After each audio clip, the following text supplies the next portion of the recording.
Hello, everyone. This is Rocky Erickson with Montana Sports. It's Wednesday.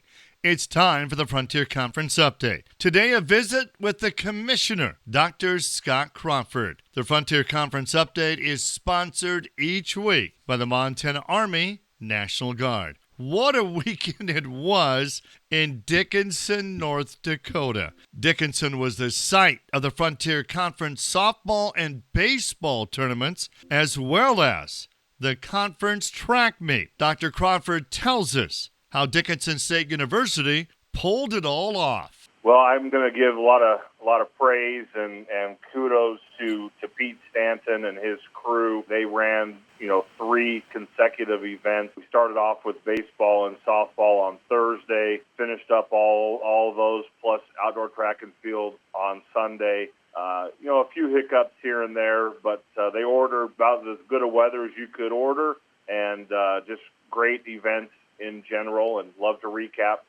what took place.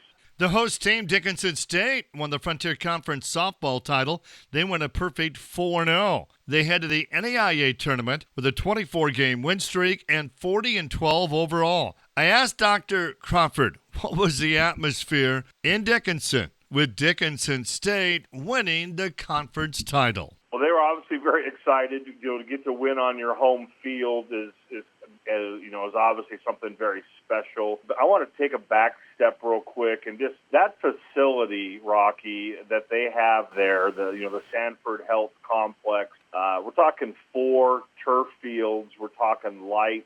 We're talking great press box, great stadium seating for the championship field. I've been telling Pete and Kristen up there that we need to go after hosting the NAI Women's National, the World Series, Softball World Series up there. It would be a phenomenal facility. It has all the amenities. It has everything that would need to host a wonderful event. Frontier Conference would love to support them in that. Regional competition for Dickinson State softball begins on Monday, May 11th. Powerful Bellevue University won the conference baseball championship. They're 48-4 on the year. Dr. Crawford tells us more. Well, I'm going to tell you, they can hit the cover off the ball. They are a powerful offensive team. We're talking about the number 2 team in the poll.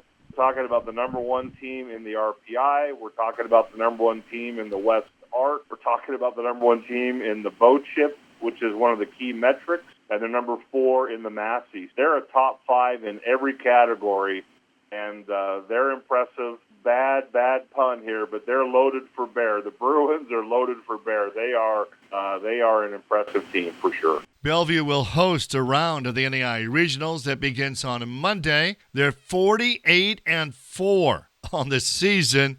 They went a perfect 24-0 in the Frontier Conference.